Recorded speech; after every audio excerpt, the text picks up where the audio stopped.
Well, Tropical Storm Ernesto is now Hurricane Ernesto, and it is over the Caribbean and is expected to grow stronger on its path toward Bermuda. The storm brushed past Puerto Rico last night, bringing with it heavy rains and winds of 65 miles per hour.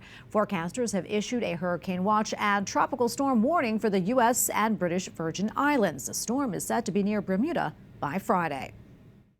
All right, with more on the situation in Puerto Rico, we bring in U.S. Shadow Senator Zoraida Buxo, who joins us now from San Juan. Senator, thank you so much for coming on today. Tell us about how Ernesto has impacted the island and what you're experiencing there. Well, first of all, thank you, Tracy, for the opportunity.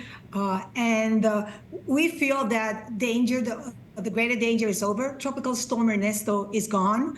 We had a lot of rain and some winds, but basically we were very ready and prepared. After going through the experience 7 years ago with Hurricane Maria, Category 5 hurricane, and in December of 2022 with Hurricane Fiona, which was a Category 1 hurricane, people were really prepared. There were over 350 shelters that were open. And just so you have an idea, we're 3.2 million American citizens here in the island.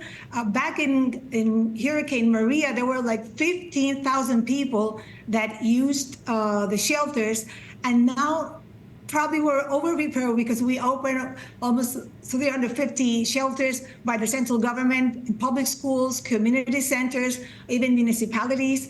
So there was a lot of support for the families and people, but really people took preparation in their hands. And I think that the outcome was good in terms that there were no lost lives in this occasion, and that everybody is regrouping to start a new day tomorrow, back to normal. Yeah. Can you give us a sense of, I mean, you mentioned a lot of rain. What about damages?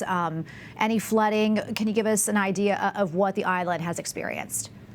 Well, with the heavy rain, you have the conditions for flooding. There were river overflows and a lot of branches that were falling and blocked roads. But in general terms, compared to our prior experiences, this was, people were ready and they're already cleaning up the areas, the municipal governments, the central government, other organizations, and the people themselves, the communities. So it's not as what has happened in the past. The major issue is always power, the electric service. But in this time, I can tell you that it was a little over a third of the population, households and businesses that lost power in this occasion, whereas during Hurricane Fiona and Maria, we had 100% a power outage. And people are experiencing the restoration of power service. So as I said, I'm very carefully optimistic that things will be back to normal for tomorrow. Good, and we're praying for that as well, and everyone there. Thank you so much for coming on today. We really appreciate it, Senator. You're welcome. Thank you. Thanks for the opportunity.